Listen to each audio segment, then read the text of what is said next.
Okay जी, शुरू करते हैं लेक्चर। अच्छा, ये एक बात छोटी सी है, डिस्कस कर लेते हैं इसको। अगर गवर्नमेंट ग्रांट के चैप्टर में दोबारा डिस्कस कर लेते हैं।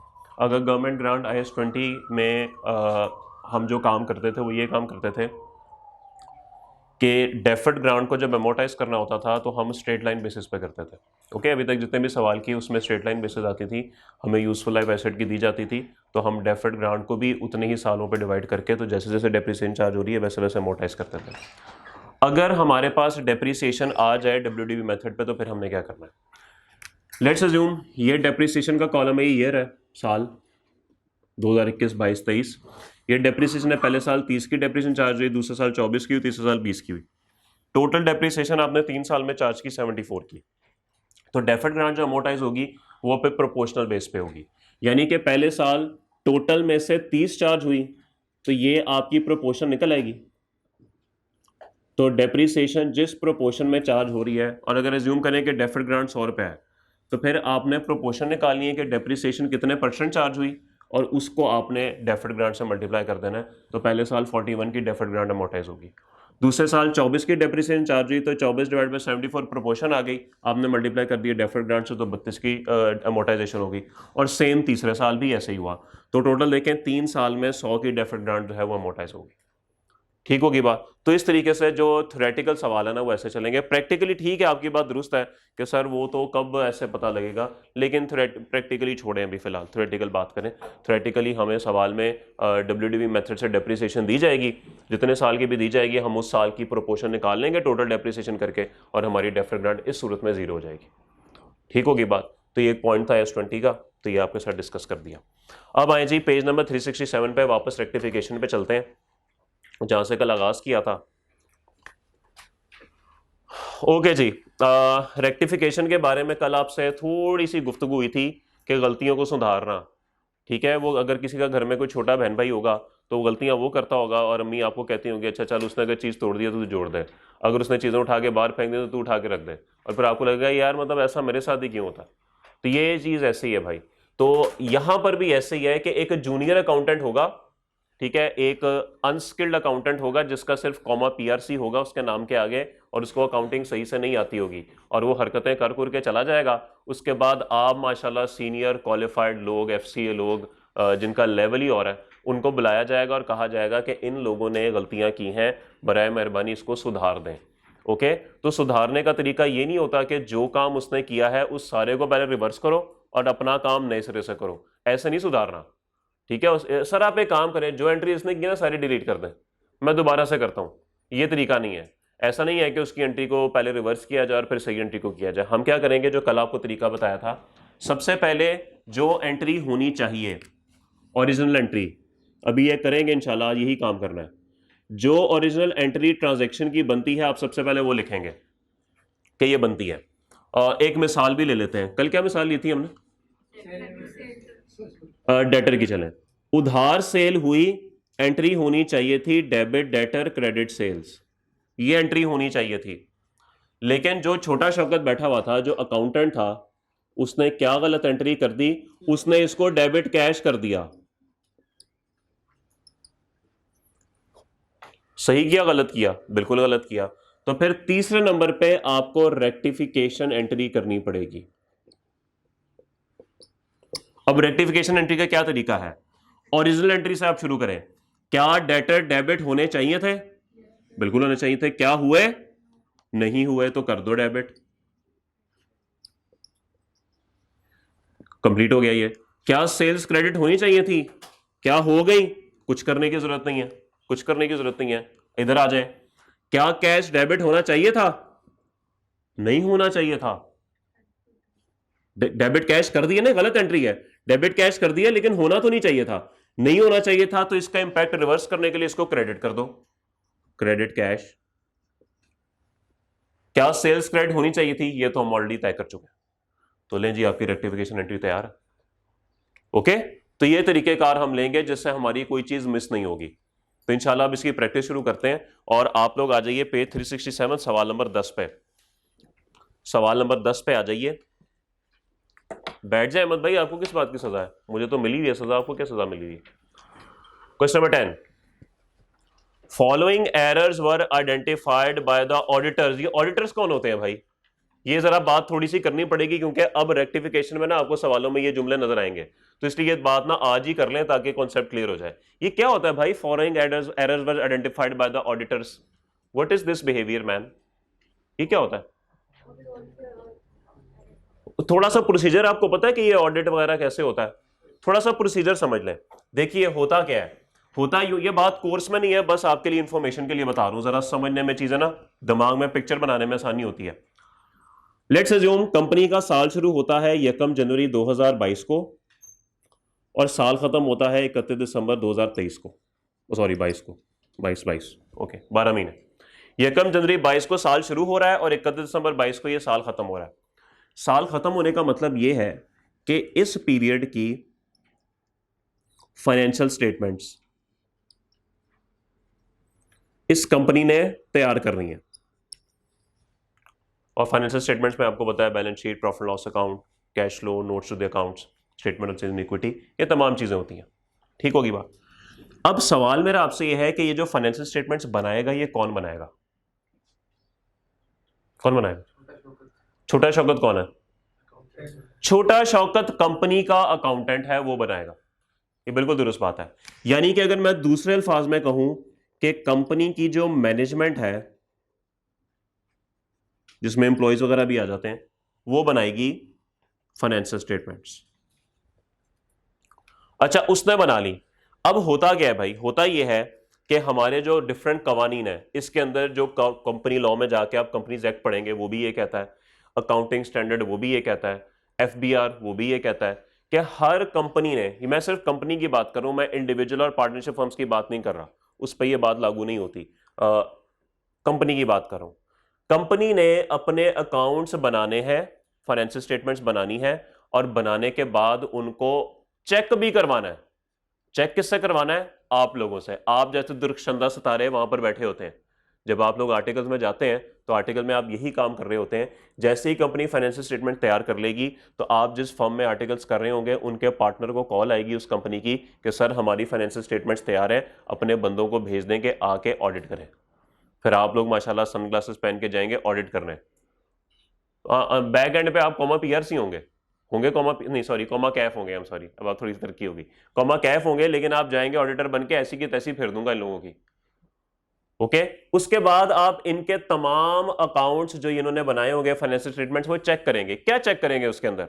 उसके अंदर आप ये चेक करेंगे कि क्या जो भी इसके अंदर लिखा हुआ है, जो भी एंट्रीज इन्होंने की हुई हैं, क्या ये entries as per international accounting standards या इंटरनेशनल फाइनेंशियल रिपोर्टिंग स्टैंडर्ड्स है? ये जैसे फॉर एग्जांपल आपने गवर्नमेंट ग्रांट पढ़ा, गवर्नमेंट ग्रांट में लिखा हुआ था कि जी अगर आप डेप्रिशिएबल एसेट के लिए ग्रांट मिलेगी तो आपने उसको क्या करना है, आपने उसको डेफर्ड बनाना है, उसके बाद अमोर्टाइज करना है। भाई साहब ने पहले साल ही इनकम बनाई हुई थी, क्या उसने ठीक किया हुआ था? आपने कहा ये गलत, FN पढ़ के आया भाई, FN पढ़ के तू गलत कर रहा है, ऐसे नहीं होता। फिर आप उसकी ये सारी ट्रांजेक्शन ठीक कराएंगे। अब उस आदमी ने पहले साल ही 100 रुपए की इनकम बनाई हुई थी, आप कहेंगे अच्छा कोशिश करता है तेरी इनकम ऊपर जाए। अभी बताता हूं तुझे, तूने सिर्फ 41 की इनकम चार्ज करनी थी, 100 की हुई है, 59 से इनकम वापस कर। बात समझ आ रही है कुछ? तो ये जो इनकम वापस होगी क्या करेंगे? पहले 100 की एंट्री रिवर्स करवाएंगे, फिर 41 की इनकम चार्ज करेंगे। नहीं सर, एडजस्टमेंट करवाएंगे आप कि भाई इतनी एडजस्टमेंट करो कि इनकम 59 से कम हो जाए। ये काम आप करेंगे। डेप्रिसिएशन की एंट्रीज, एक एक चीज चेक होती है भाई, एक एक चीज चेक होती है, एक एक वाउचर चेक होता है, एक एक जनरल एंट्री चेक होती है। तो ये सब काम जब आप चेक करेंगे, ओके की रिपोर्ट देंगे, फिर आप अपने मैनेजर जो कि क्वालिफाइड सीए होगा उसको बताएंगे सर जी काम खत्म हो गया है।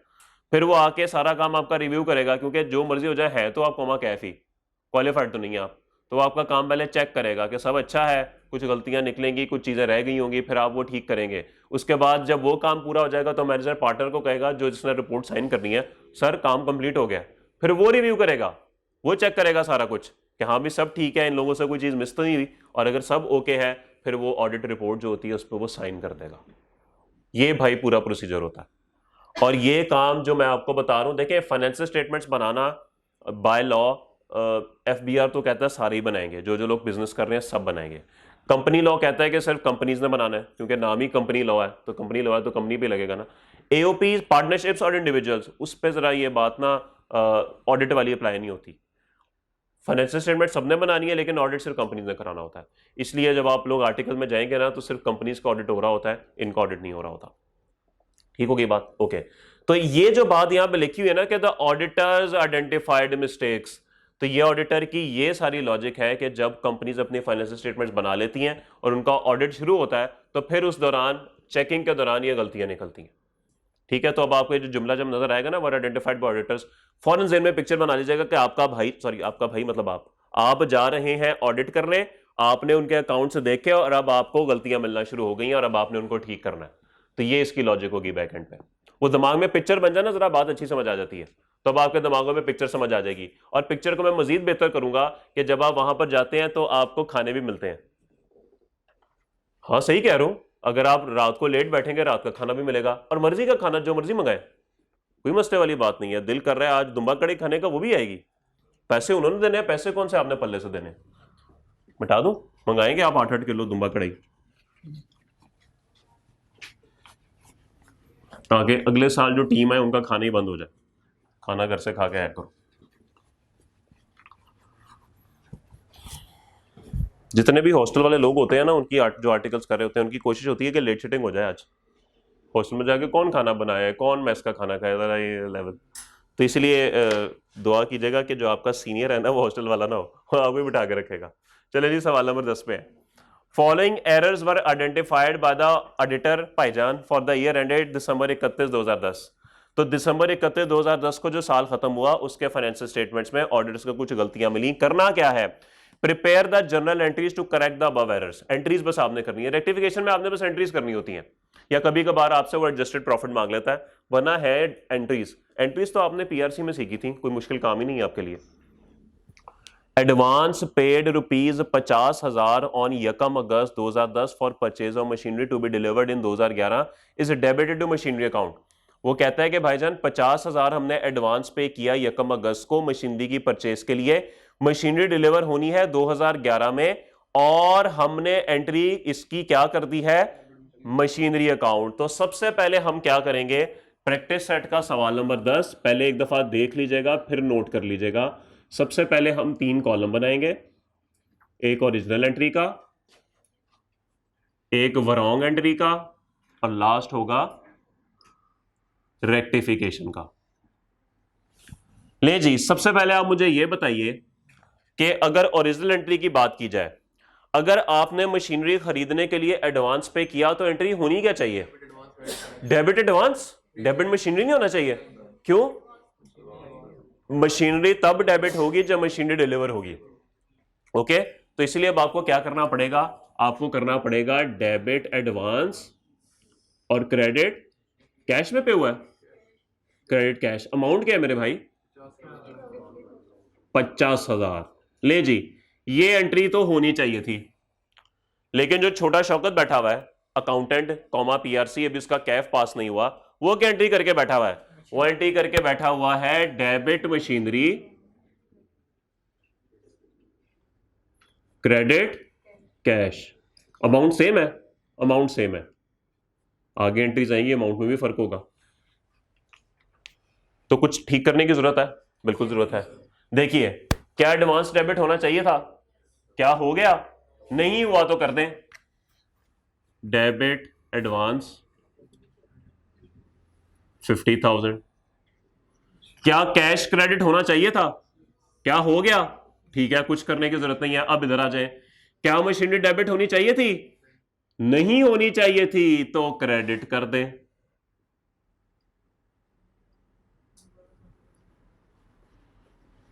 क्या कैश क्रेडिट होना चाहिए था? बिल्कुल होना चाहिए था, कुछ करने की जरूरत नहीं है, रेक्टिफिकेशन एंट्री होगी। ओके होगी बात? सब अच्छा है? कंप्लीट हो गया काम? नहीं कंप्लीट हुआ मेरे दोस्त, प्रॉब्लम?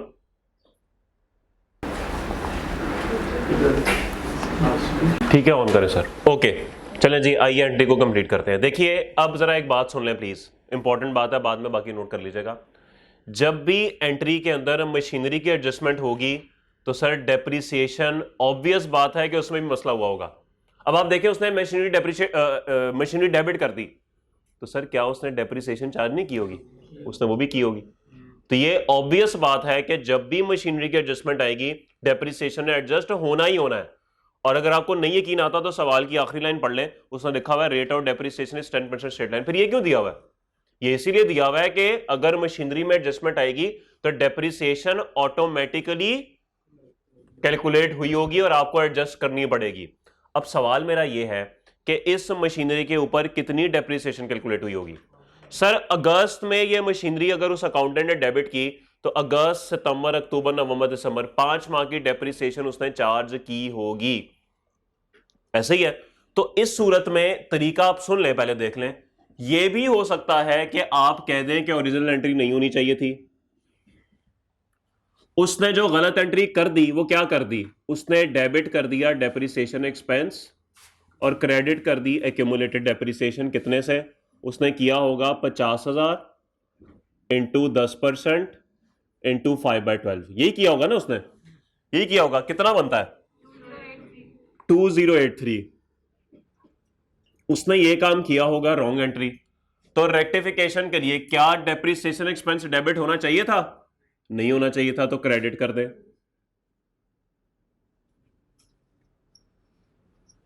क्या एक्यूमुलेटेड क्रेडिट होना चाहिए था?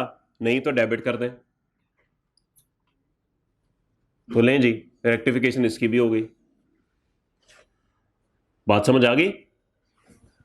नहीं, ये बात नहीं समझ आई? मुझे बताइए कि क्या उसने मशीनरी डेबिट की थी? ओके, अगर उसने मशीनरी डेबिट की थी तो मशीनरी डेबिट करने पे उस भाई साहब ने डेप्रिसिएशन भी चार्ज कर दी होगी, की होगी ना। अब भाई पता ये लगा कि मशीनरी तो सिरे से डेबिट ही नहीं होनी चाहिए थी, मशीनरी का तो ताल्लुक ही कोई नहीं था।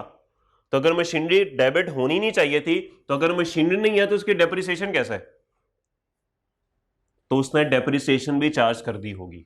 तो यही मैं कह रहा हूं कि जब भी आपके सवाल में मशीनरी की कोई रेक्टिफिकेशन एडजस्टमेंट आए, ये ऑब्वियस बात है कि डेप्रिसिएशन में भी आपको एडजस्टमेंट करनी पड़ेगी। बात समझ आती है? तो उसने गलत एंट्री डेप्रिसिएशन की ना ये कर दी होगी, डेप्रिसिएशन एक्सपेंस डेबिट कर दिया होगा, एक्यूमुलेटेड क्रेडिट कर दिया होगा। तो हमें ये रिवर्स करना है, बिल्कुल करना है। डेप्रिसिएशन एक्सपेंस डेबिट कर दिया, क्या करना चाहिए था? सर ये डेप्रिसिएशन की तो एंट्री होनी नहीं चाहिए थी, ओरिजिनल में तो एंट्री होनी नहीं चाहिए थी, एसेट ही नहीं है आपके पास, वो तो तब होगी जब डिलीवर होगा, तब की तब देखेंगे। इसीलिए आपको डेप्रिसिएशन एक्सपेंस डेबिट हुआ है, नहीं होना चाहिए था तो क्रेडिट करेंगे, और एक्यूमुलेटेड डेप्रिसिएशन क्रेडिट कर दिया, नहीं होना चाहिए था तो डेबिट करेंगे। यानी इस डेप्रिसिएशन को आपने रिवर्स कर दिया। बोले ये बात अब समझ आइए कुछ बात? ओके, तो इसीलिए ये काम होगा। लेकिन मैं आपको एक बात बताऊं, जब डेप्रिसिएशन की एडजस्टमेंट होती है ना, आप ये रॉन्ग एंट्री ना भी लिखें तो काम चल जाएगा। आप डायरेक्ट ये लिख दें, क्योंकि आई कैप को पेपर में ये कॉलम चाहिए, आई कैप को पेपर में ये कॉलम चाहिए। आप ये दोनों ना भी लिखें, आई कैप को इससे कोई फर्क नहीं पड़ता, उसको ये कॉलम ठीक वाला चाहिए। ये दो कॉलम इसलिए आपसे बनवाए जाते हैं कि रेक्टिफिकेशन करना आपके लिए बहुत आसान हो जाता है।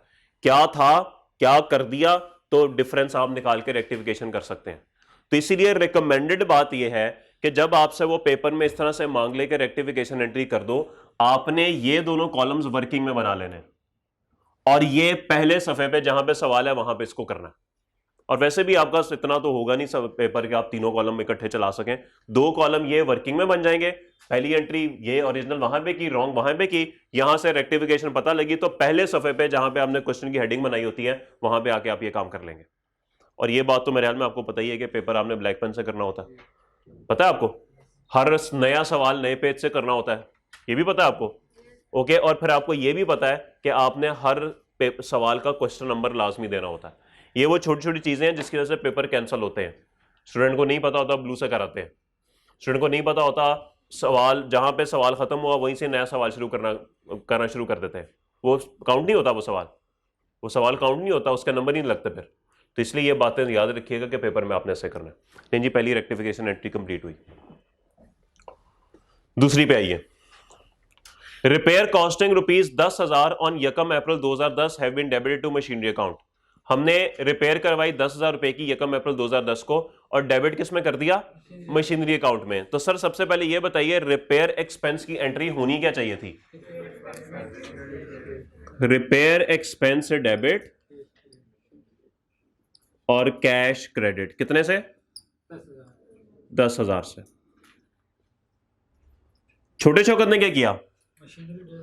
उसने मशीनरी डेबिट कर दी। यार ये कौन है यार, ये कहां से पढ़ के आया हुआ है? मेरे से ही पढ़ा होगा, तभी ऐसी हरकतें कर रहा है। जी बोलिए। 10,000। आपको वो जहाज वाली मिसाल सुनाई थी, टीचर्स की जहाज वाली, आपको नहीं सुनाई थी? अच्छा चलिए छोड़ें, दफा करें। ओके, तो रिपेयर एक्सपेंस डेबिट होना चाहिए था, क्या हुआ? नहीं हुआ, तो रिपेयर एक्सपेंस को डेबिट कर दें 10,000 से। क्या कैश क्रेडिट होना चाहिए था? बिल्कुल होना चाहिए था। हो गया? हो गया, ठीक है, कुछ करने की जरूरत नहीं है, इधर आ जाए। क्या मशीनरी डेबिट होनी चाहिए थी? नहीं होनी चाहिए थी, तो ठीक करने के लिए क्रेडिट कर दें।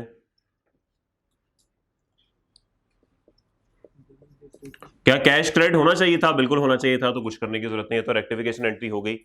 लेकिन मशीनरी अगर रेक्टिफिकेशन में शामिल है तो इसका मतलब है डेप्रिसिएशन पे भी इंपैक्ट आएगा। अब शहजादे ने क्या किया होगा? छोटे शौकत ने इस 10,000 को मशीनरी में जब शामिल किया होगा, तो क्या इस 10,000 के ऊपर डेप्रिसिएशन चार्ज नहीं की होगी? बिल्कुल की होगी। अब उसको रिवर्स करना पड़ेगा। तो मेरे भाई कितनी डेप्रिसिएशन चार्ज की होगी? अप्रैल से लेके 31 दिसंबर तक 9 मंथ्स बनते हैं। तो भाईजान जरा गौर कीजिए, अब मैं डायरेक्ट करने लगूं काम। डेप्रिसिएशन को रिवर्स करने की जरूरत है। उसने चार्ज कर दी होगी, हालांकि नहीं करनी चाहिए थी। तो sir debit accumulated depreciation, credit depreciation expense, ये एंट्री आपको करनी पड़ेगी। ये बात सबको समझ आई? अब इसकी वैल्यू निकालते हैं। 10,000 के ऊपर उसने 10% चार्ज की होगी 9 मंथ्स के लिए। यही काम किया होगा, ये एक्सपेंस चार्ज किया होगा जो कि रिवर्स करना बनता है। बताइए। 750। लें जी, सवाल आपका खत्म हुआ।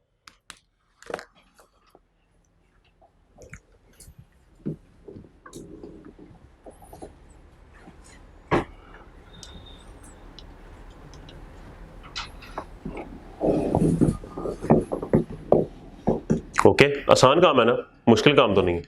ऐसे ही पता नहीं आप लोग क्यों कहते हैं सी ये मुश्किल है।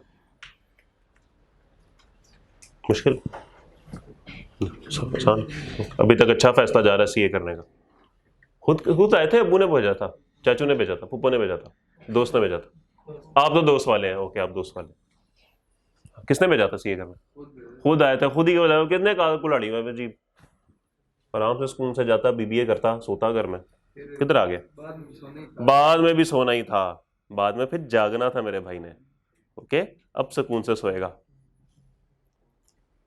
कब्र में। सुकून तो वही है, सबके लिए वही है। हाँ वो भी बात सही है, माल अच्छे होंगे तो वो तो आपके अच्छे ही होंगे माशाल्लाह, नेक लोग हैं आप माशाल्लाह। और वैसे टाइम ही नहीं मिलता, वो भी यही करते पढ़ते रहते सारे दिन। चलें जी, इसके बाद हम कौन सा सवाल करेंगे? बोले कौन सा सवाल करें हम? चलें आप लोग नोट करें, मैं जरा डिसाइड कर लूं।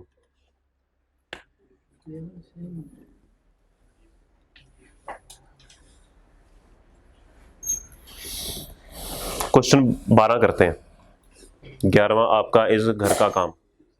क्वेश्चन 11 इस घर का काम।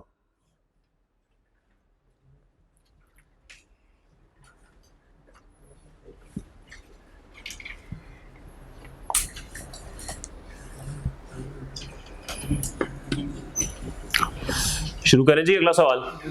क्या नोट कर रहे हैं? अभी हो गया नोट? आइए जी 12वें सवाल पे। Following account balances are appearing in the books of Amjad. Amjad भाई की बुक्स में आपके सामने कुछ बैलेंसेस आ रहे हैं।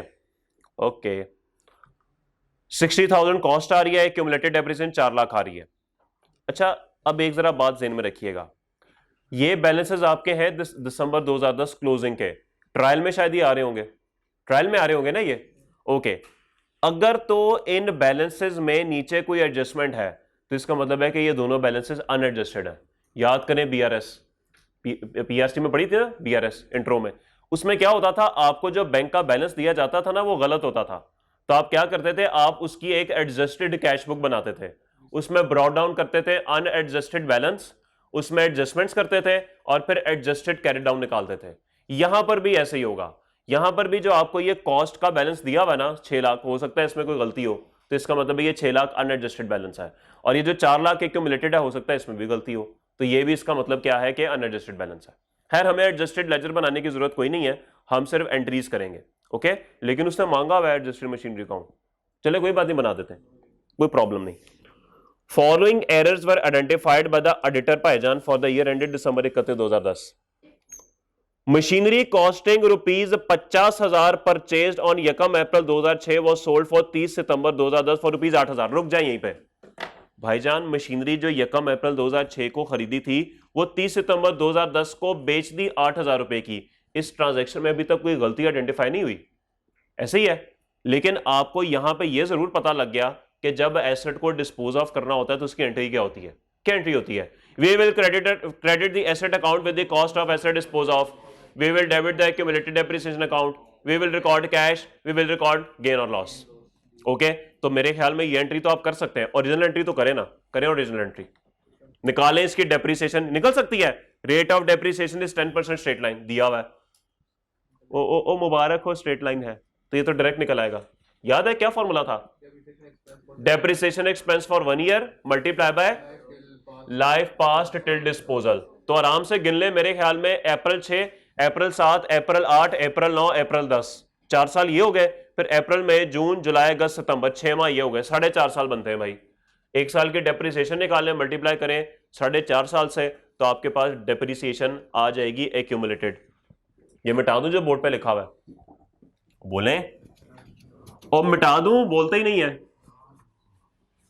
नहीं बोलते, और मिटा दूं यार, आप लेट बोलें, पहले बोलते। हम कर रहे हैं प्रैक्टिस सेट का सवाल नंबर 12 जी। डिस्पोजल की मुझे एंट्री लिखवाएं। We will credit the asset account with the cost of asset disposed of. तो मशीनरी की कॉस्ट क्या गिवन है? 50,000, 50,000। ओके, उसके बाद एक्यूमुलेटेड डेप्रिसिएशन पहले देख लें, बाद में नोट कर लीजिएगा। We will debit the accumulated depreciation account, direct ही काम कर लेते हैं भाई। देखिए 50,000 इंटू 10%, क्या ये 1 साल की डेप्रिसिएशन है? क्या ये 1 साल की डेप्रिसिएशन है? और लाइफ पास्ट टिल डिस्पोजल कितनी है भाई? 4.5 साल, अभी आपको गिनवाया, इंटू 4.5। बोलिए जी, सिर्फ 22,500।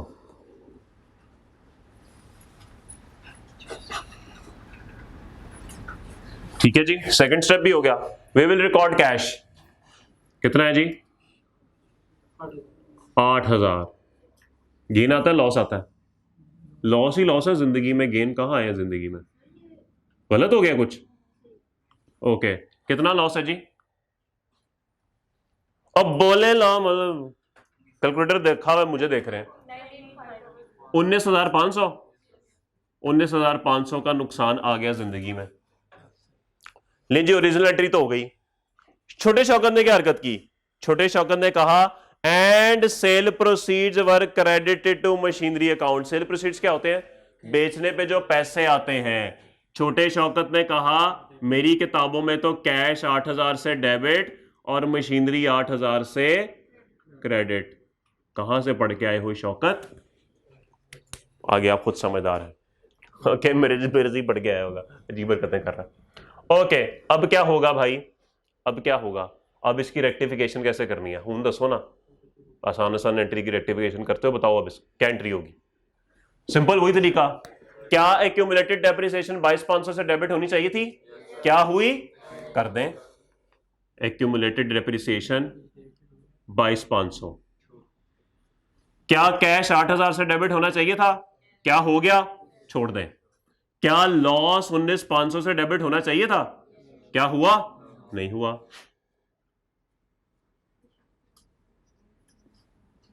क्या मशीनरी 50,000 से क्रेडिट होनी चाहिए थी? कितने से हुई? 8,000 से। तो इसका मतलब है कि मजीद 42 से होनी चाहिए, तो क्रेडिट मशीन मजीद 42 से कर दें। ये बात समझ आई है सबको? तो भाई ऐसा भी हो सकता है कि गलत वैल्यू से क्रेडिट हुई हो, तो हम कर देंगे उसको ठीक। क्या हमारी एंट्री मैच है? चेक करें, डेबिट क्रेडिट मैच है कि आउट है? मैच है, तो बस ठीक है, रेक्टिफिकेशन हो गई, हो गई रेक्टिफिकेशन। लेकिन सर डेप्रिसिएशन क्या डेप्रिसिएशन की एडजस्टमेंट करनी बनेगी, करनी पड़ेगी? क्या क्या गलती हुई होगी, क्या गलती हुई होगी भाई? मेरे ख्याल में डेप्रिसिएशन 30 सितंबर 2010 तक होनी चाहिए थी, उसने आगे 3 महीने की डेप्रिसिएशन 42,000 पे कर दी होगी, क्योंकि 50,000 का एसेट क्रेडिट होना था, उसने सिर्फ 8 से किया, 42,000 का एसेट तो किताबों में रह गया। ऐसे ही है, अगर 42,000 का एसेट किताबों में रह गया तो उसने 42,000 पे डेप्रिसिएशन चार्ज कर दी होगी अगले 3 महीने की, जो कि नहीं होनी चाहिए थी। बात समझ आई? परेशान हो गया नहीं?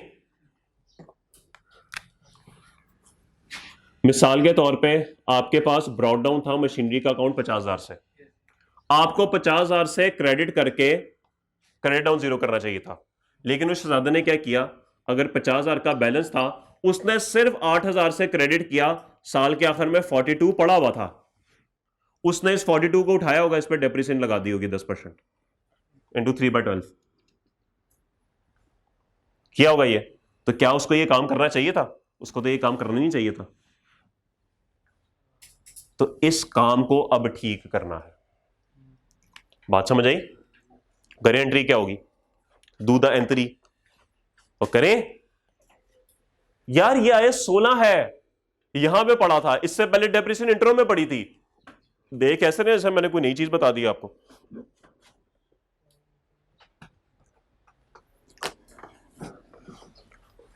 यार ये ले यार, रिवर्स करनी है depreciation, accumulated depreciation debit, depreciation expense credit.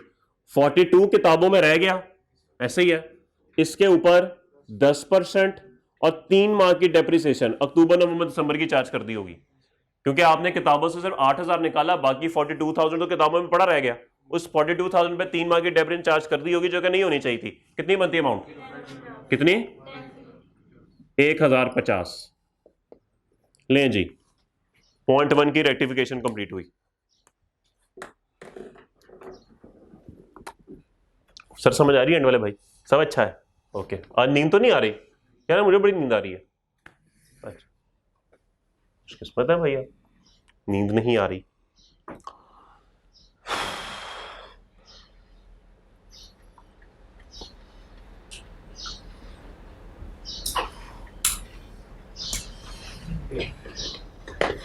इसके अंदर जो ज्यादा मसला होता है ना वो डेप्रिसिएशन में ही होता है, ये मैं आपको बता दूं। बाकी एंट्रीज नॉर्मली सीधी सीधी होती हैं, या बैड डेट्स में थोड़ा सा इशू आ जाएगा। बैड डेट्स याद है कि भूल गए हैं? भूल गए हैं, कराता हूँ याद अभी आपको सब कुछ, भूल गए हैं।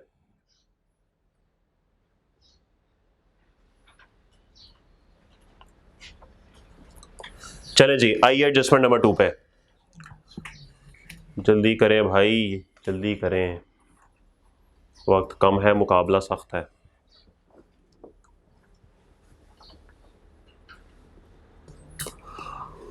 अल्लाहु अकबर।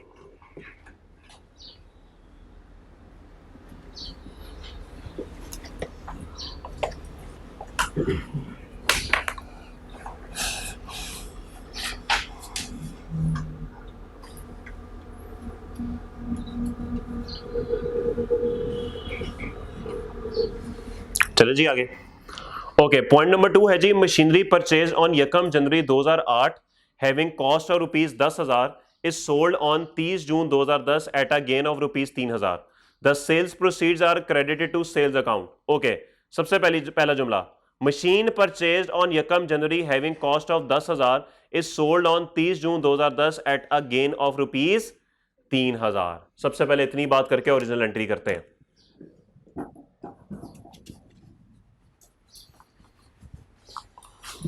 जी बताइए, डिस्पोजल की एंट्री क्या होगी? We will credit the asset account with the cost of asset. करवाएं जी एंट्री, मशीनरी 10,000 से क्रेडिट, और बोले we will debit the accumulated depreciation account. जी एक्यूमुलेटेड डेप्रिसिएशन कितनी बनेगी भाई, कैसे निकाल रहे हैं आप? ओके, कॉस्ट है 10,000। ओके, ये देखिए इधर ही कैलकुलेट करते हैं, कॉस्ट है जी 10,000 इंटू 10%, क्या 1 साल की डेप्रिसिएशन आ गई? और आपको कितने साल की डेप्रिसिएशन चाहिए? 2.5 मल्टीप्लाई बाय 2.5, बोलिए 2,500। We will record cash 3000 is gain. Please सवाल को ध्यान से पढ़ना है।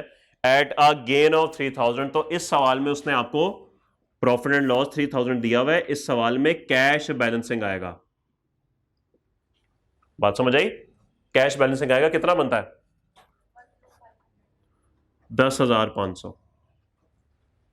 क्लियर होगी बात? छोटे शौकत ने क्या किया हुआ है? सेल्स प्रोसीड्स को, यार ये कौन है यार, ये किससे पढ़ के आया? सर सलमान से। ओ, मेरे से पढ़ के गया होता ना, उसको नौकरी ना मिलती। अजीब आदमी है तू। उसको नौकरी मिल गई है तो किसी अच्छे से पढ़ के गया होगा। ओके, सब अच्छा है, इजी लेते हैं भाई को।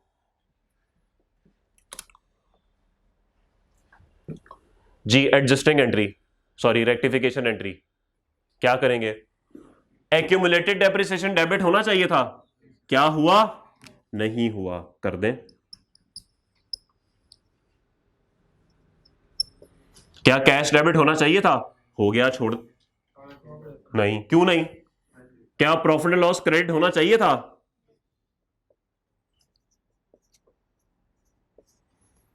क्या मशीनरी क्रेडिट होनी चाहिए थी? और बोले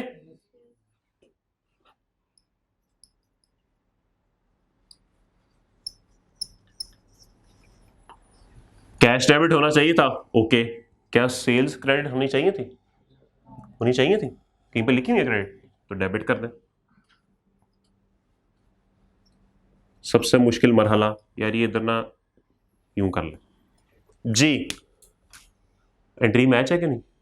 इज्जत रह गई? एंट्री मैच है, एंट्री मैच है भाई, तो बस ठीक है, काम खत्म हो गया। नहीं सर, डेप्रिसिएशन, डेप्रिसिएशन 10,000 मशीनरी से निकालना था, उसने नहीं निकाला, मशीनरी में पड़ा रह गया। अगर मशीनरी में पड़ा रह गया तो इस पर डेप्रिसिएशन भी चार्ज हो गई होगी। हम काम कर रहे हैं 2010 पे, 2010 पे 6 माह ये एसेट पड़ा रहा, तो 6 माह की डेप्रिसिएशन तो चार्ज होनी थी, बकाया 6 नहीं थी। बोले? नहीं बोलेंगे। और बोले यार कोई मसला है कि क्या प्रॉब्लम है? नहीं समझ आ रही? तो फिर क्या प्रॉब्लम है? अजीब लोग हैं यार। तो मुझे बुला दिए, यकम जनवरी 10 से लेकर 30 जून 10 की डेप्रिसिएशन चार्ज होनी चाहिए थी, ठीक है हो गई, लेकिन उसके बाद ये एसेट क्रेडिट हो जाना चाहिए था, लेकिन नहीं हुआ, तो इसका मतलब है अगले 6 माह की डेप्रिसिएशन भी चार्ज हो गई होगी, तो उस 6 माह की डेप्रिसिएशन को हमने रिवर्स करना है। Accumulated depreciation debit, depreciation expense credit, 10,000 पे 10% इंटू 6/12, बोलिए 500 की डेप्रिसिएशन को रिवर्स करना मांगता। नोट करें, नोट।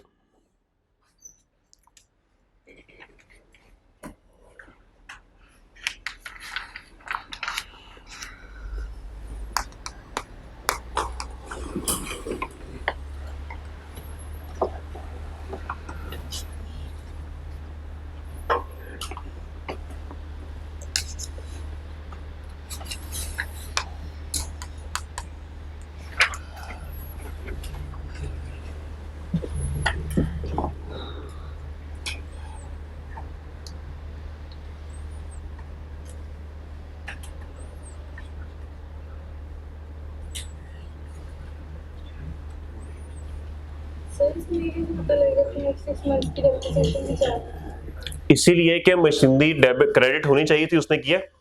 उसने तो क्रेडिट की नहीं, उसने नहीं ना की क्रेडिट। अगर क्रेडिट नहीं की तो 30 जून को ये निकल जानी चाहिए थी, लेकिन नहीं निकली, उसने पूरे साल की डेप्रिसिएशन चार्ज कर दी होगी। ठीक है, ये एक जैसे कहते हैं कॉमन सेंस है जो हमें यूज करनी पड़ेगी, वो जो नहीं है common sense which is not commonly used. आप कॉमन पीपल तो नहीं है, आप तो माशाल्लाह, क्या कहूँ मैं आप लोगों को, पहुंची हुई हस्ती हैं आप लोग।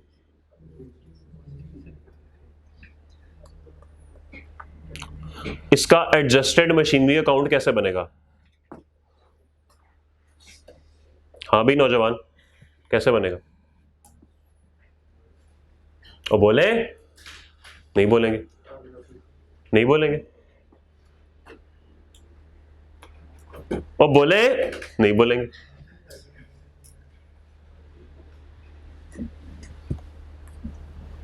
और हम कोई गुलाम है जो बोले और बोले फिर नहीं बोलेंगे, फिर नहीं बोलेंगे। सोशल मीडिया पे स्टेटस रखवा लो, व्हाट्सएप पे स्टेटस रखवा लो, बोलने की बारी आएगी तो नहीं बोलेंगे हम कोई गुलाम है। इधर की बात करूं, दिमाग इधर रखिएगा, ये और ना जाइएगा।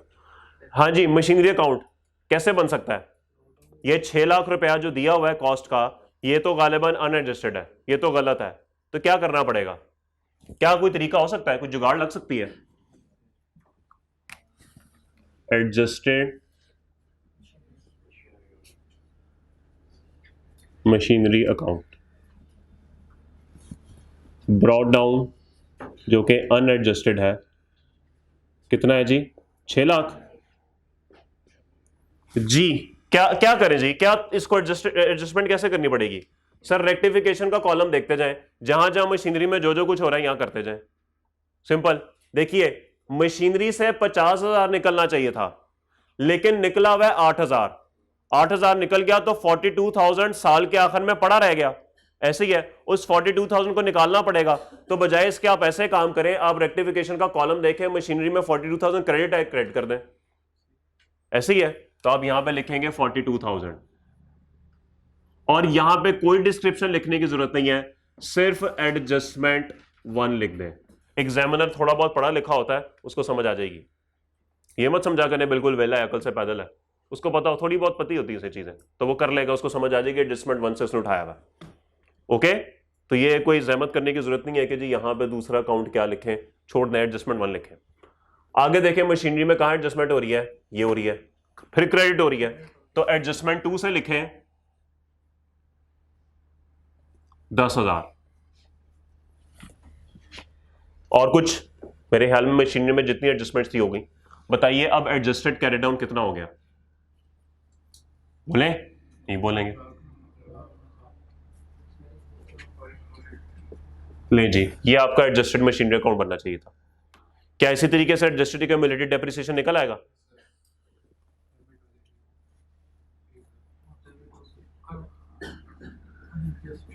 अनएडजस्टेड बैलेंस जो आया वो कितना है?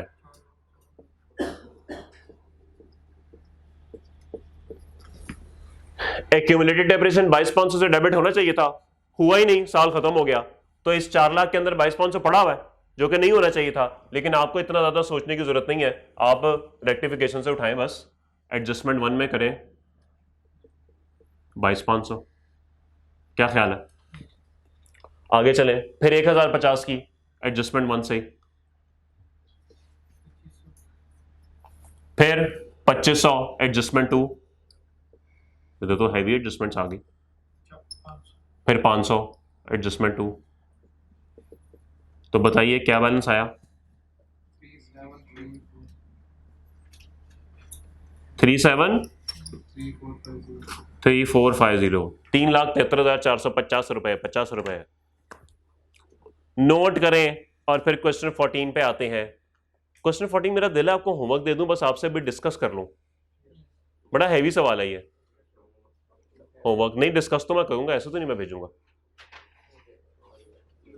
इसके बाद जो टाइम आधा घंटा रह गया, इसमें आपको बैड डेट, डाउटफुल डेट सिखाते हैं।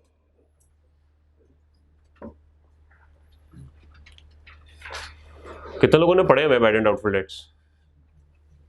हाथ खड़ा करें ना, बाकी ने नहीं पढ़े हुए। अच्छा चलिए, कितने लोगों ने नहीं पढ़े हुए यार, यूं बात बता दे, कोई है ऐसा जिसने बैड एंड डाउटफुल डेट नहीं पढ़े हुए? सबने पढ़े हुए? ओ मौजें हो गई, बस ठीक है, छोड़े, दफा करें, क्या पढ़ाना आप। आगे चलते हैं। रिवीजन, वजह रिवीजन पहली दफा सही से नहीं पढ़ा था, अजीब लोग हैं। ये 6 साल बाद सीए करके कहेंगे दोबारा कर रहे हैं, पहली दफा सही नहीं हुआ था, अजीब लोग हैं यार। रिवीजन करा दें सीए की। शुक्र करें अब डॉक्टर नहीं बन रहे, वरना जो पहले साल पढ़ा होता था ना, कौन सी हड्डी कहां पे है, 5 साल भूल चुके होते हैं।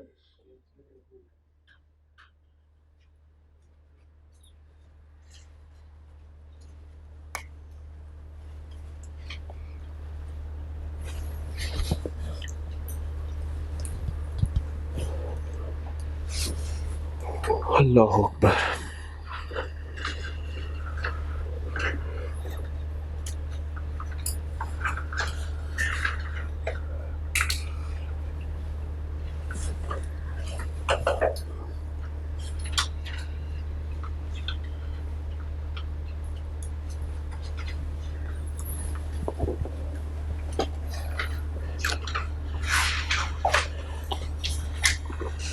शुरू करें जी। क्वेश्चन 14 पे आइए। Following account balances are appearing in the books of Amjad as on 31 December 2010। Cost भी दे दी गई, एक्यूमुलेटेड डेप्रिसिएशन भी दे दी गई। करना क्या है जी, प्रिपेयर जर्नल एंट्रीज और prepare adjusted machinery accumulated depreciation account. अब आपको समझ आ गई कि ये अकाउंट्स कैसे बनने हैं। Following errors was identified by the auditors for the year ended December 31 2010। शुरू करते हैं जी पॉइंट नंबर 1 से। Advance paid for purchase of machinery to be delivered on 31 March 2011 is debited to machinery account on यकम November 2010। भाईजान, जो machinery आपको 31 March 2011 हमारे साल के बाद डिलीवर होनी थी, हमारा साल तो दिसंबर 10 पे खत्म हो रहा है, साल के बाद डिलीवर होनी थी, वो एडवांस यकम नवंबर 2010 को हमने मशीनरी में रिकॉर्ड कर दिया। अमाउंट है 30,000। सर सबसे पहले ओरिजिनल एंट्री क्या होनी चाहिए थी? Debit advance credit cash. कर क्या दी? Debit machinery credit cash. तो इसका मतलब है एडवांस को रिकॉर्ड करना पड़ेगा और मशीनरी को क्रेडिट करना पड़ेगा। ये तो आसान बात थी, लेकिन जहां पे मशीनरी आ जाए वहां पे भी डेप्रिसिएशन की एडजस्टमेंट तो करनी पड़ती है। मेरे ख्याल में यकम नवंबर को अगर इसने मशीनरी डेबिट कर दी होगी तो शायद 2 माह की डेप्रिसिएशन इसने चार्ज कर दी होगी, तो वो 2 महीने की डेप्रिसिएशन हम रिवर्स कर देते हैं। क्या ख्याल है? चलें जी, सवाल को कर ही लेते हैं साथ साथ। मिटा दूं इसे, सारा मिटा दूं?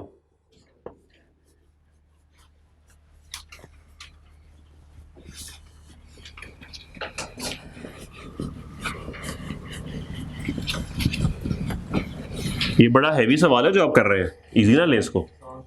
आसान सा भी बताता हूं, ठहर जा जरा, इधर ही रही।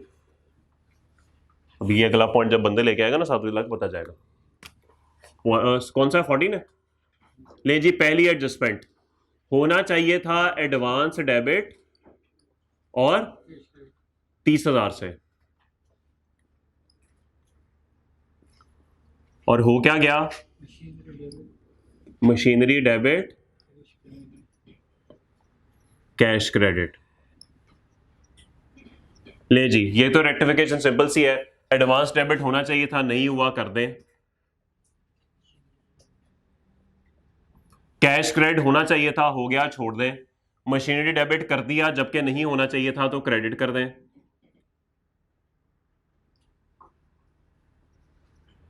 और यहां पे कैश क्रेडिट 30 से तो ऑलरेडी हो चुका है, लेकिन डेप्रिसिएशन भी करनी पड़ेगी। डेप्रिसिएशन चार्ज कर दी होगी, रिवर्स करने की जरूरत है। Accumulated depreciation, depreciation expense credit जी। 30,000 पे कितने परसेंट है? डब्ल्यू, ये तो बुक वैल्यू निकालनी पड़ेगी। फिर तो पहले साल कॉस्ट ही बुक वैल्यू होती है भाई, बच गए, बचत हो गई। 2 महीने की चार्ज की होगी, वो 2 माह की होगी ना। यकम नवंबर को अगर ये एंट्री किया है तो 2 महीने की डेबिट चार्ज हुई होगी ना, बताइए। 500। आसान एडजस्टमेंट थी। रुक जरा, तू इधर ही रुकी, जाई ना कहीं, इधर ही रुकी, बताता हूं मैं तुझे। दूसरी और तीसरी एडजस्टमेंट ये मेरा भाई करेगा, मैं बताता हूं। अभी हम पहले चौथी कर लें, चौथी एडजस्टमेंट कर लें। इंस्टॉलेशन कॉस्ट पहले चौथी कर लेते हैं, आसान है। Installation cost paid for machine on यकम November 2010 amounted to ₹50,000 is debited to repair account जी। इंस्टॉलेशन कॉस्ट यकम नवंबर 10 को जो पे की वो रिपेयर में एक्सपेंस आउट कर दी। हालांकि इंस्टॉलेशन कॉस्ट आपको पता है कैपिटलाइज होती है, उल्टा हिसाब कर दिया इसने। कौन है यार ये बंदा? शौकत। होना चाहिए था मशीनरी अकाउंट डेबिट और कैश क्रेडिट कितने से? 50,000। लेकिन छोटा शौकत है, पता नहीं किससे पढ़ के आया हुआ है, रिपेयर एक्सपेंस डेबिट कर दिया इसने। पढ़ा नहीं होगा 16, घर बैठा होगा, इंतजार कर रहा होगा कि लेक्चर काश रिकॉर्ड हो जाता। कैश 50,000। ले जी, मशीनरी डेबिट होनी चाहिए थी, नहीं हुई तो कर दें।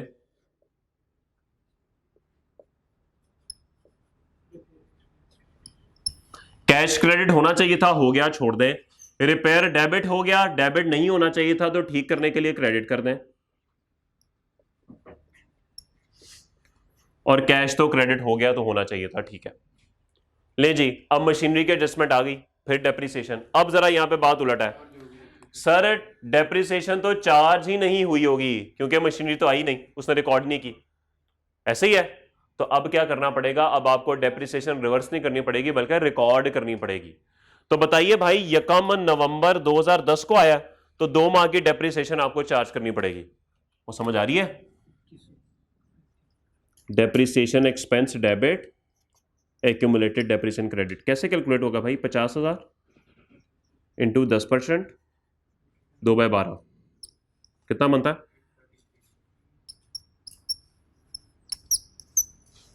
करो कि इधर ही रुकी, कहीं ना जाए, नोट करें यहां तक।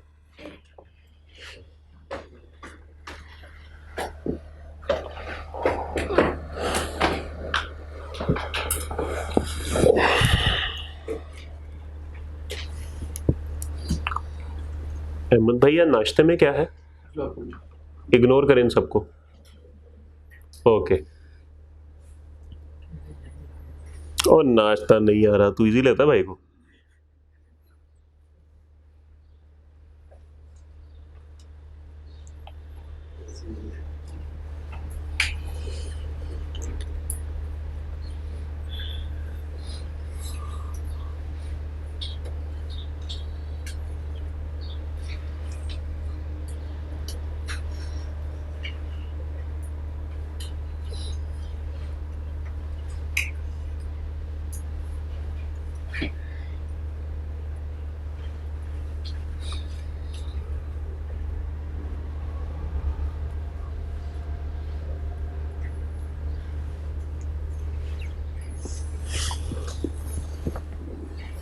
आइए जी एडजस्टमेंट 2 पे, इधर ही रुकी, कहीं नहीं जाना तूने।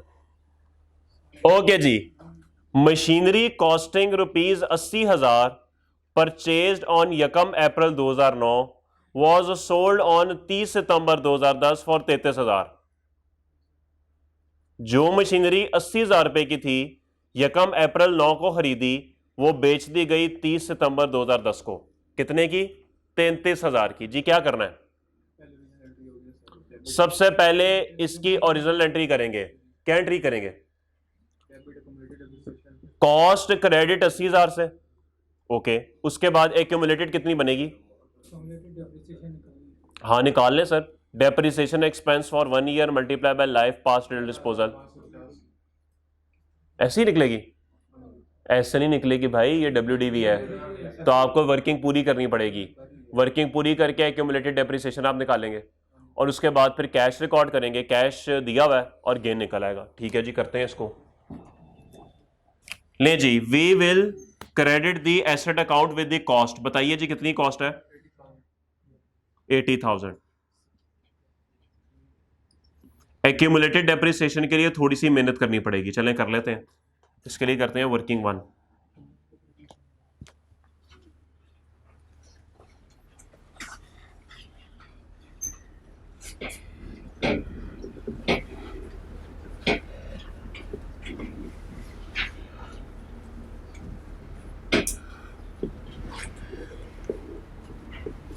जी कब खरीदा गया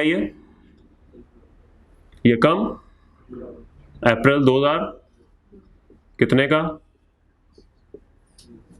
80,000। पहली डेप्रिसिएशन चार्ज हुई होगी 2009 में। 80,000 इंटू 10% इंटू 9/12, बोलिए बताएं कितनी बनती है? 6,000, 74,000। और फिर अगली डेप्रिसिएशन कितनी होगी? 30, और बोले 30/9, 74,000 इंटू 10% इंटू 9/12, बोलिए।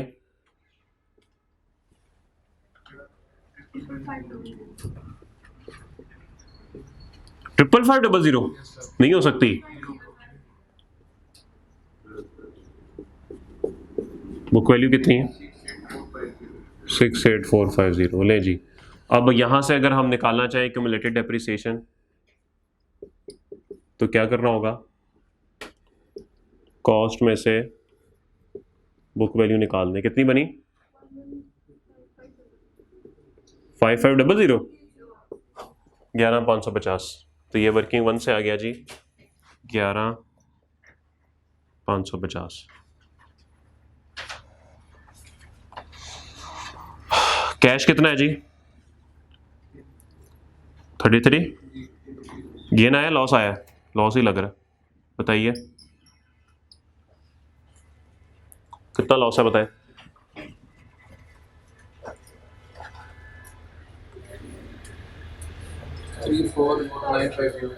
34550।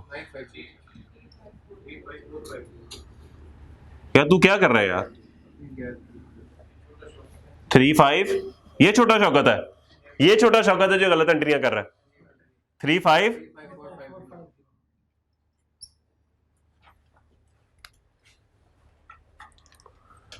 ओके जी। हाँ भाई तू छोटा शौकत मशहूर हो गया। तो छोटे शौकत ने क्या एंट्री की होगी, and sale proceeds were credited to machinery account. कौन है यार ये, 33,000 मशीनरी अकाउंट, ये किया होगा ना, नहीं बोलेंगे, बोलना तो है ही नहीं। रेक्टिफिकेशन क्या होगी भाई, एक्यूमुलेटेड डेप्रिसिएशन डेबिट होना चाहिए था, नहीं हुआ। कैश डेबिट होना चाहिए था, हो गया। प्रॉफिट लॉस अकाउंट डेबिट होना चाहिए था, नहीं हुआ। मशीनरी क्रेडिट होनी चाहिए थी 80,000 से, कितने की हो गई, तो कितने की मजीद कर दें, और बोले, और बोले तू ही है ना छोटा शौकत। मैच हो गई एंट्री, अच्छा कैश होना चाहिए था, हो गया, मशीनरी ओके, एंट्री मैच हो गई। ले जी जरा, अब आए ना कितनी डेप्रिसिएशन, डेप्रिसिएशन मुझे बता दें कैसे कैलकुलेट होगी।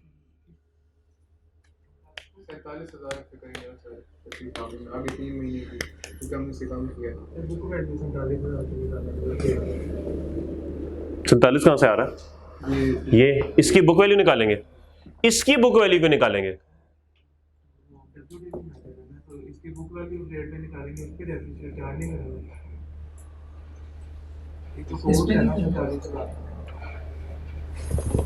इस 47,000 की शुरू से डेप्रिसिएशन चार्ज करना शुरू कर दो।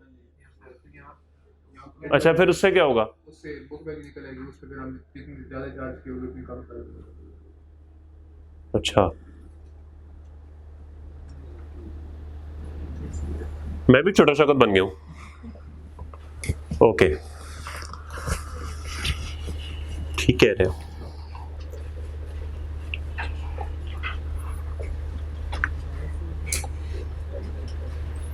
सैंतालीस हजार की, ये पता है इन्होंने कहा गया है, किसी को समझ आई है यार, कौन लोग हो यार, नोट करने यहां तक फिर करते हैं इसकी वर्किंग कैसे, हाँ तो ऐसे सही बताया उन्होंने, गलत थोड़ी बताया, ये बड़ा शौकत है, बड़ा शौकत ज्यादा गलती करता है बस।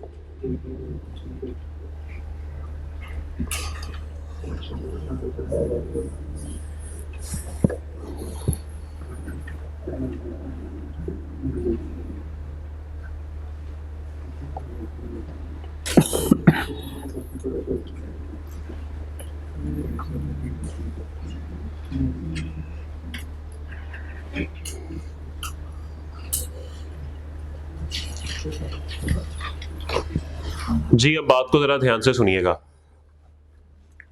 असल में आपका जो एसेट क्रेडिट हो गया है 33,000 से, और बकाया 47,000 पे अगले 3 माह की डेप्रिसिएशन चार्ज हो गई होगी। ये बात समझ आती है सबको, जो अभी तक हम स्ट्रेट लाइन से सवाल कर रहे थे, स्ट्रेट लाइन में क्या हो रहा था कि एसेट अगर 80,000 से क्रेडिट होना चाहिए, उसने 33,000 से कर दिया, तो हम बकाया 47,000 पे जितनी डेप्रिसिएशन उसने चार्ज की होती थी, हम उसको क्या करते थे, हम उसको रिवर्स करते थे। और चूंकि स्ट्रेट लाइन मेथड था तो बड़ा सिंपल था हमारे लिए कि परसेंटेज साथ लगा के नंबर ऑफ मंथ्स लगा देना। लेकिन यहाँ पर मेरे भाई ऐसा नहीं हुआ होगा, यहाँ पर ज़रा थोड़ी सी कॉम्प्लिकेशन है क्योंकि WDV है। क्योंकि जब आपका एसेट डिस्पोज ऑफ कब हुआ है, 30 सितंबर को, जब ये एसेट आपका 30 सितंबर को डिस्पोज ऑफ हुआ है तो आपकी किताबों में से 80,000 कॉस्ट ये निकलनी थी और एक्यूमुलेटेड डेप्रिसिएशन निकलनी थी। या मैं अपने अल्फाज थोड़े से चेंज करने लगा हूं, समझिएगा।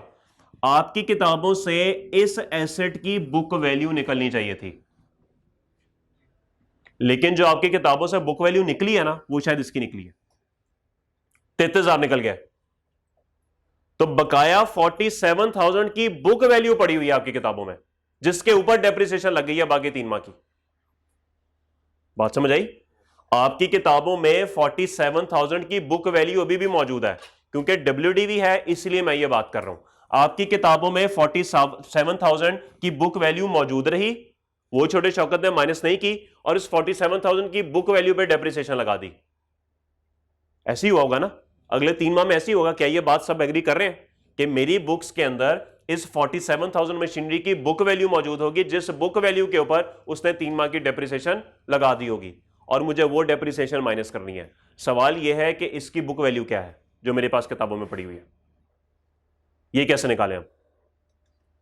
ये बिल्कुल वैसे ही वर्किंग 47,000 की बनानी पड़ेगी, ताकि मुझे पता लगे कि 30 सितंबर को मेरे पास कितनी बुक वैल्यू थी, और उसी बुक वैल्यू पे अगले 3 माह की डेप्रिसिएशन चार्ज हो गई होगी। क्या ये बात सबको समझ आई? ओके, तो ठीक है, कैलकुलेट करते हैं। वर्किंग 2,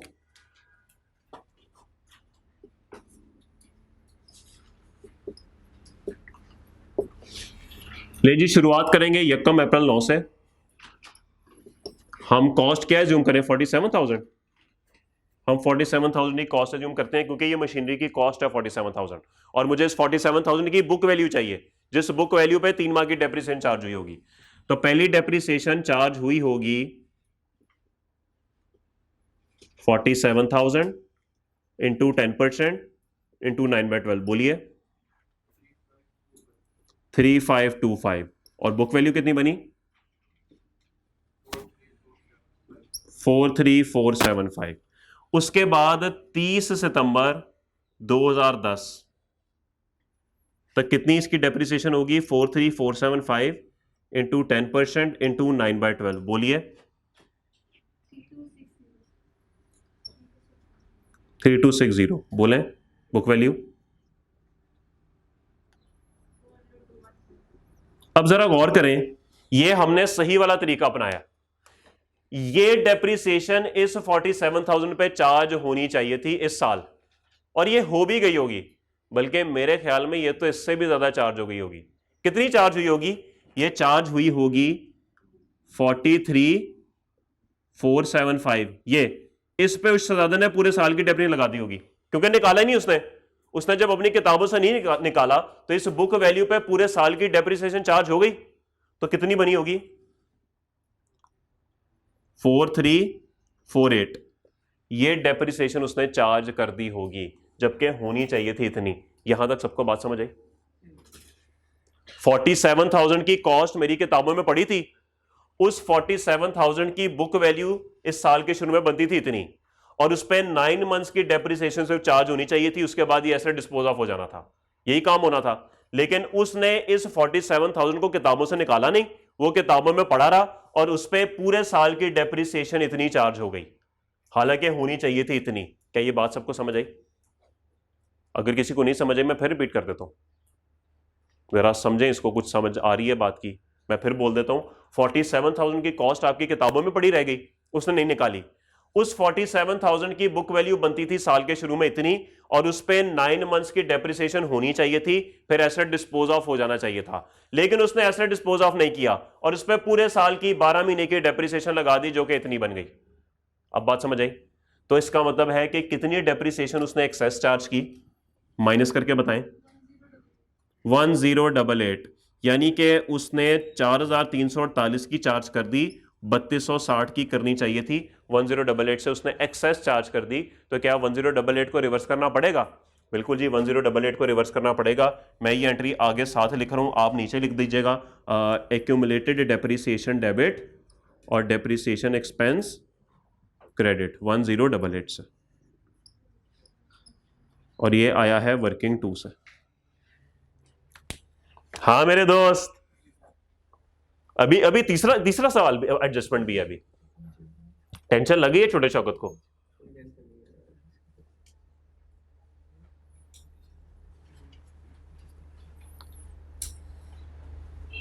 एडजस्टमेंट 3 वैसे आसान ही है, कोई इतनी मुश्किल नहीं है। उसमें वो कॉन्सेप्ट टेस्ट हुआ हुआ है जो कि आपको पहले से बताया हुआ है।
जी आइए नेक्स्ट एडजस्टमेंट पे, पॉइंट नंबर 3।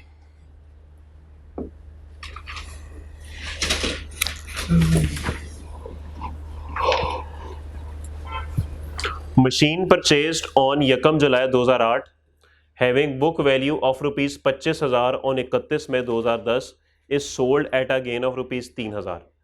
जो मशीन 1 जुलाई 2008 को है, जिसकी बुक वैल्यू 31 मई को 25,000 थी, बेच दी गई 3,000। कॉस्ट किधर है? कॉस्ट किधर है? कॉस्ट तो है ही नहीं, कैसे निकालें? अच्छा वो वाली बात याद है आपको कि अगर हमें किसी खास तारीख की बुक वैल्यू दे दी जाए तो फिर हम डेट ऑफ परचेज पे 100 वैल्यू एज्यूम करके, तो डेप्रिसिएशन कैलकुलेट करके, तो उस तक की डेप्रिसिएशन कैलकुलेट करके देख सकते हैं और फिर कंपेयर करते हैं कि अगर 100 की कॉस्ट हो तो बुक वैल्यू इतनी है, तो 25,000 की बुक वैल्यू पे कॉस्ट क्या होगी। तो निकालें कॉस्ट, बताएं कितनी बनती है। ये मैं अब दोबारा नहीं करा रहा इसकी वर्किंग, आप मुझे बताएंगे, जल्दी से करके बताएं।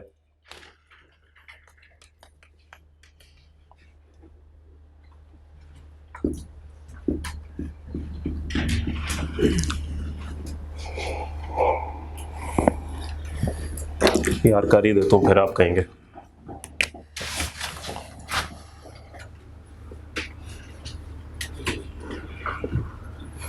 कब खरीदा एसेट? 108। कॉस्ट एज्यूम करें कि 100 है। डेप्रिसिएशन कितनी चाहिए जी? 10%। 100 इंटू 10% इंटू 6/12 कितनी बनी जी? 5, 95। फिर दूसरी डेप्रिसिएशन 31 दिसंबर 9 को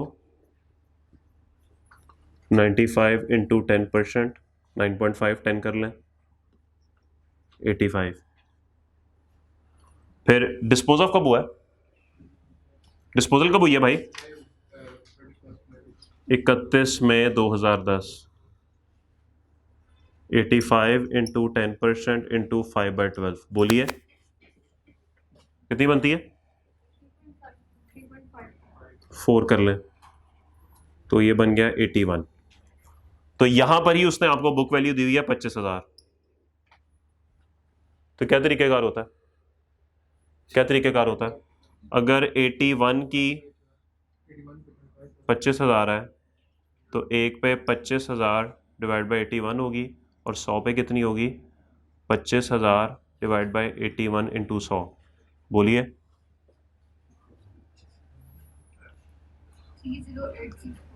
30864। तो ये 3,864 इसकी कॉस्ट है, यहां पर कॉस्ट आ गई। ओके, अब क्या करना है जी? अब हम पहली एंट्री ओरिजिनल तो बड़े आराम से कर सकते हैं। यार ये गलती हो गई, बड़ी हैवी किस्म की गलती हो गई। एक गलती ये हुई कि नंबरिंग में गलती हो गई, ये दूसरा नहीं था, ये चौथा था, और ये तीसरी, ये दूसरा था।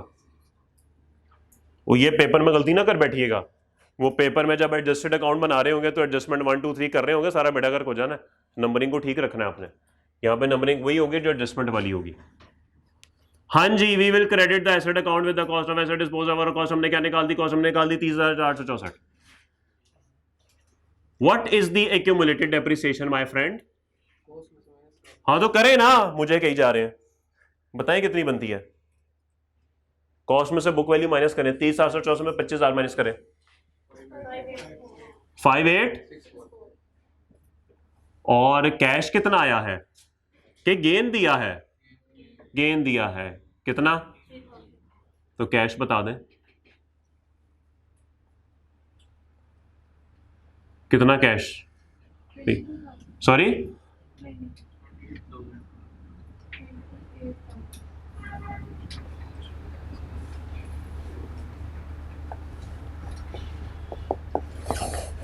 सॉरी 3, वर्किंग 3 और वर्किंग 3। और क्या हरकत की हुई है शहजादे ने? शहजादे ने sale proceeds are credited to sales account. Cash को उसने डेबिट तो ठीक कर दिया, लेकिन क्रेडिट कर दिया सेल्स को। तो रेक्टिफिकेशन तो बड़ी सिंपल हो गई भाई। एक टैब डेबिट 5864 से कैश हो चुका हुआ है, प्रॉफिट एंड लॉस क्रेडिट 3,000 से नहीं हुआ कर दें, मशीनरी क्रेडिट नहीं हुई कर दें, 30,864 से। और इधर आ जाए, कैश हो चुका डेबिट, सेल्स क्रेडिट हो चुकी है, नहीं होनी चाहिए थी, तो वापस करने के लिए इसको डेबिट कर दें। जी क्या एंट्री मैच है? एंट्री चेक कर ले, मैच है, एंट्री मैच है। खत्म हो गया सवाल? बोले ओ भाई 30,864 निकलना चाहिए था, निकला ही नहीं। आज इस 30,864 पे सारी की सारी डेप्रिसिएशन चार्ज हो गई। यहां पर जरा फर्क देखें दोनों एडजस्टमेंट्स में। यहां पर डिफरेंशियल पे चार्ज हुई थी तो डिफरेंशियल पे सारी डेप्रिसिएशन कैलकुलेट की थी। यहां पे तो भाई माइनस ही कुछ नहीं हुआ, माइनस ही कुछ नहीं हुआ। तो बस ठीक है, 30,864 पे डेप्रिसिएशन कैलकुलेट कर दें, पूरे का पूरा, ये तो सीधा सीधा हो गया। तो इसका मतलब है इससे अब सवाल शुरू करेंगे और सारी डेप्रिसिएशन कैलकुलेट कर लेंगे और देख लेंगे कि इस साल की कितनी डेप्रिसिएशन चार्ज एक्स्ट्रा हो गई। ओके, एक्स्ट्रा हो गई। तो बताइए जी, इसी पे वर्किंग कर लेते हैं साथ ही। 30,864 इंटू 10% इंटू 6/12, बोलिए 1543। बताएं, बुक वैल्यू बताएं। 29321। फिर डेप्रिसिएशन होगी 29321 इंटू 10%, बोलिए 2932। बताइए 26389। अब यहां पे जरा 2 मिनट रुक जाइए, देख लीजिएगा। अब असल में होना क्या चाहिए था? होना यह चाहिए था कि इस पे 5 माह की डेप्रिसिएशन चार्ज की जाती। कितनी बनती? 11। जो भी बुक वैल्यू बनती है मुझे नहीं चाहिए, वो 25,000 के करीब बनती होगी, बस चूंकि वो पॉइंट्स में एडजस्टमेंट हो रही है इसलिए 25 तक मैच नहीं हो रही, वरना ये 25 तक मैच होनी चाहिए। एनीवेज, तो भाई 1100 की डेप्रिसिएशन चार्ज होनी चाहिए थी। क्या आपने एसेट अपनी किताबों से निकाला? नहीं निकाला। तो आपने तो इस 2638 टाइम पे पूरे साल की डेप्रिसिएशन चार्ज कर दी होगी। यानी आपने जो इस पर डेप्रिसिएशन चार्ज की होगी वो कितनी की होगी? 26,389 इंटू 10%, 26 2639 ये डेप्रिसिएशन आपने चार्ज कर दी होगी।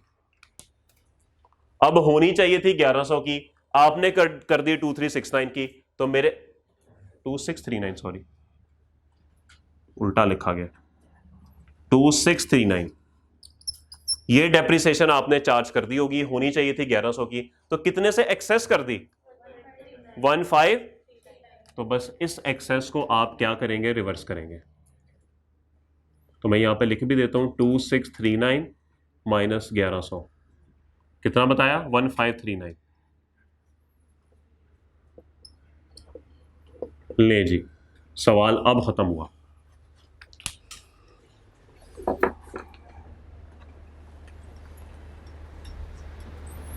ख्वाहिश तो बहुत थी कि आज आपको बैड एंड डाउटफुल डेट्स बता दिए जाएं, लेकिन अब वक्त ख़त्म हो गया। तो ठीक है जी, अब इसका बी पार्ट आप करके आएंगे और आप क्वेश्चन नंबर 11 और क्वेश्चन नंबर 13 ये करके आएंगे। ये 2 सवाल आपका होमवर्क है जी। ठीक है जी,